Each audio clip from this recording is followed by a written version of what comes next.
Good afternoon. I'm David Kenyon, CFO. I guess today we've heard about people and culture. We've heard about our sales efforts. We've heard about our work with integrity and probity. We've heard about products. We've heard about tech and retail. I guess I'm trying to tie it all together here and see what it's doing for our business model and for our financial prospects moving forward. Let's start with revenues. So our revenue model is predominantly a revenue share. So I'd say around 90% of our revenue is coming from a revenue share. And that's us taking commission on the stakes of our operators, less payouts, less gaming tax in regulated markets, and in some contracts, cap deductions for free bets, incentives towards player behavior. And we take a commission then on that. There is then approximately 10% is additional from fixed elements of revenue and some recharges for live events data. Some facts and figures in our most recent quarter. 71% of our revenues were from regulated markets, incurring the gaming tax we see there. Operator GGR, gross gaming revenue, that was up 46% on the prior year. And after all these deductions, growth of 36% for the operator NGR became 28% for us, so a 76% conversion. Just some of the metrics we look at for what's driving our revenue. You may have seen this index we present every quarter. It really shows in blue the revenue growth, the turnover growth of our operators. So starting at 100 back in Q1 14. Grown 4 times, 398 in our most recent quarter. And this is an aggregation of all the stakes placed with our operators. And the second part, driving the gross gaming revenue, is the margin. So here you see the orange line. It fluctuates a bit. I'll come on to that, why it fluctuates and why it's a little bit hard to predict sometimes. But really the main message here is the continued underlying growth of the business. So that's our existing operators growing faster than the market. It's new operators are adding on. And it's regulatory developments which open up new potential revenues for us. There are seasonal impacts in our business, probably more than many businesses. In particular, football and NFL seasons are important for us. So that's very much Q4, Q1 focused and halfway into Q2. And then every second year we have a major international football tournament, which is, can be very important and can make or break the result for the quarter. I wanted to give a bit more detail than we have before on this operator trading margin. It gets a lot of attention when we present the results. We internally have a bit of a different view on it. It can really fluctuate short term.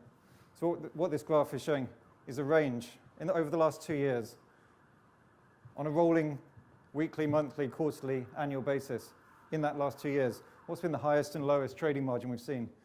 Well, on a daily basis, the highest was just under 33%, and we've had a minus 15% day. So you can see kind of quite huge fluctuations on a daily basis.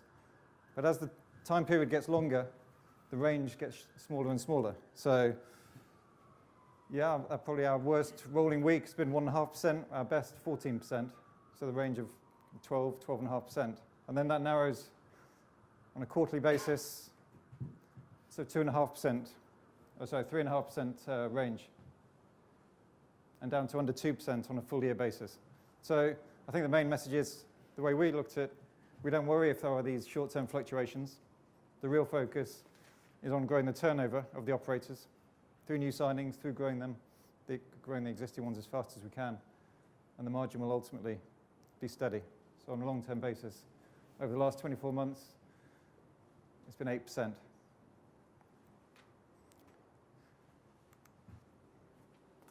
And there are lots of factors which impact this margin, which can make it, of course, quite hard to predict on a short-term basis. Firstly, different products and betting patterns in the different geographies we operate in. We saw Jonas talking about the Bet Builder product. That's inherently an accumulated product, which will drive higher margins. So there's something where we're offering which will slightly change behaviors over time. The customer portfolio, you've seen mention of customers in Colombia, US, of course across Europe we have customers in Mexico and Cambodia. In every location they have different cultures, different betting cultures and different betting patterns. So as that evolves over time, that's going to change potentially our margin. Price differentiation tools. This is basically us giving our different operators the ability to change the margin based on the probabilities that the odds compilers are giving. And that can actually push the margin up or down, depending on whether the operator wants to be aggressive and be able to market a particular event with a high payback, or if they want to be conservative and take a high margin. And finally, mention to the US, just in its own right, could change ultimately the trading margin for the group. Likely to be a slightly lower margin potentially than Europe and other places where we are currently, typically due to more singles betting and no draws in the major sports there. So yeah, lots of pushes and pulls on the margin. We're going to have to monitor it. We currently guide on 6.5% to 8%. I think some of these, as different parts of these business become more important, that will decide if we change that guidance. And one big point to mention is the correlation between the turnover and the margins. So if there's a high margin in a given quarter, that can really suppress operator turnover, and vice versa. A low margin can lead to higher turnover. So yeah, I'd say our main message on all of this is we stick with the guidance for now, and if there is a short-term fluctuation, we don't worry about it, and we would hope you wouldn't too. If we look back since the start, our revenue's been growing around, on average, of 21% a year, 23% last year. And like I mentioned before, this is going to be, the same factors are going to apply for future revenue growth. Can we grow our existing operators, and how fast? Can we add new operators? And what regulatory developments are going to change our outlook? And what's the tax rate in those jurisdictions? We do look on regulatory developments as a kind of a double-edged sword. Yes, it comes with a tax, but typically comes with sales opportunities as well.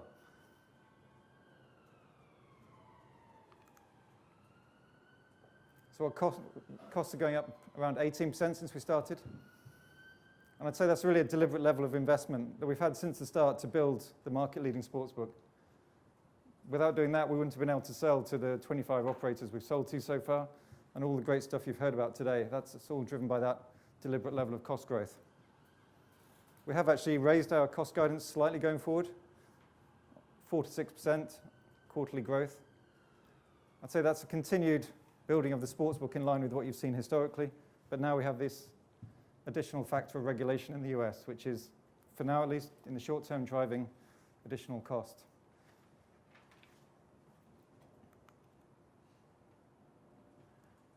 Very important to say that the majority of our cost base is fixed. And we'll come on to the variable parts shortly, but really everything you've heard about today is predominantly a fixed cost element. And there isn't a direct link between our costs and our revenues. So as we grow revenues, is not per se what's driving the cost growth. Our costs, over half, is staff costs and amortization of previously capitalized staff costs.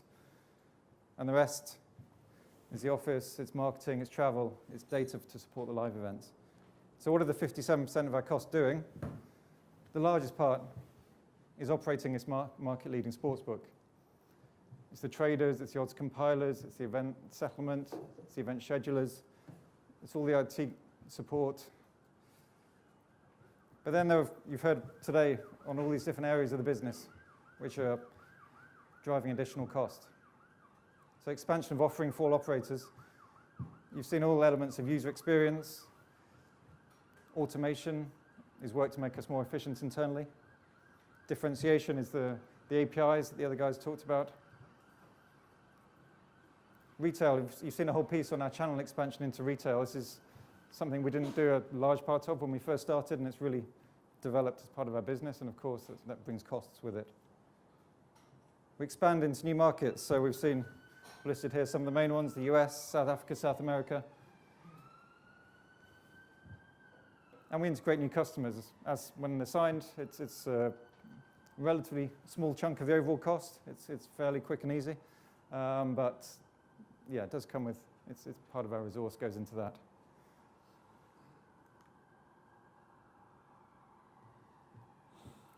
So our scalability, that's really a critical part of our business model. The variable costs I talked about, the largest part is the live events data. So that's additional live events costs when we take on new operators, but we do recharge those costs. Then with our new operators, we have account managers and technical support, and any travel to the site to support those operators. As I mentioned, integration costs are limited, and they use existing resource, so it's not new costs for the business. And the critical thing here, and this has been the principle that we've had since day one, we provide one service for all operators. We're not building new elements for new operators. And that impacts both in terms of product development and the trading side of the business. So it's a very scalable model. There's been a lot of focus, of course, on the US. Are we also scalable in the US? Yes, we are. The slight cost increase is this, in particular, is driven by these upfront costs for new regulations. Due diligence, advisory fees, lawyers' fees, and some local technical setup, so servers within state. As Jonas mentioned, we are opening a new office in Philadelphia. That's to have kind of local support for our partners out in the US and some deeper expertise on those US sports. But in principle, the costs of setting up a new operator and the scalability I've talked about applies equally in the US as it does in Europe. And these are costs that we actually don't mind, because as soon as we have a commercial deal in a given state, we'll be generating revenues from day one.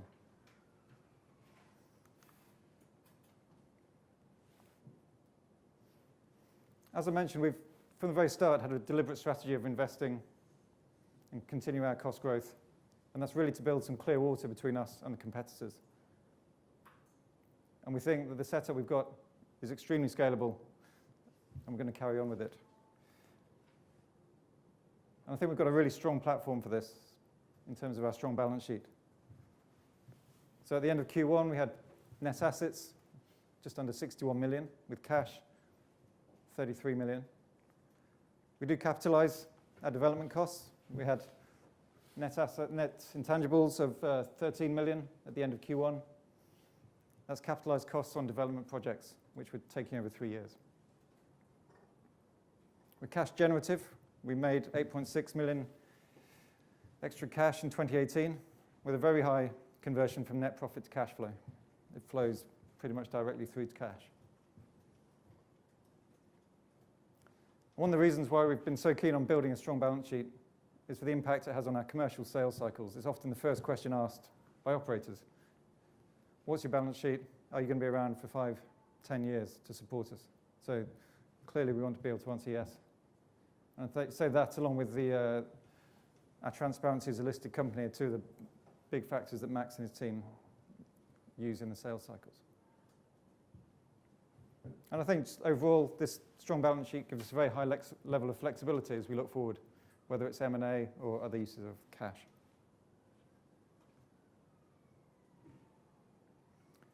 So this is our EBIT development. So 12 million last year, and you can see the revenues have been growing at a higher pace than the costs. And these growth in profits, that really enables us to build this clear water I've talked about to our competitors. The cost growth, like I say, has come from the start, and it's everything you've heard of today, from the regulation to building out the sales team to the tech and the products and the retail developments you heard about. But I think now we're in an extremely strong position to take the business to the next level.